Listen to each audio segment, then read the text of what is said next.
Hello guys, the word for this week is irregular. Now what do we mean by irregular? Irregular means something that is not even, not evenly distributed or not balanced, or where there is a, you can say, where the intervals are not arranged equally. So that is irregular. A kind of a imbalanced arrangement would be irregular. Now what are some of the words that you might encounter on the GRE that also mean irregular?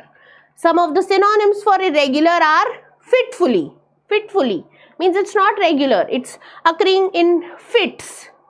Intermittent, occasional, spasmodic, sporadic. Sporadic is a very common term that you will spot on the GRE.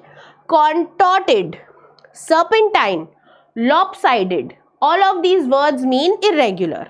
And what would be the opposite of irregular? The antonym for irregular would be regular. Or other words that mean regular are systematic, streamlined, orderly, arranged, methodical, regimented, recurrent, and perpetual. All of these words are antonyms for the word of this week, irregular.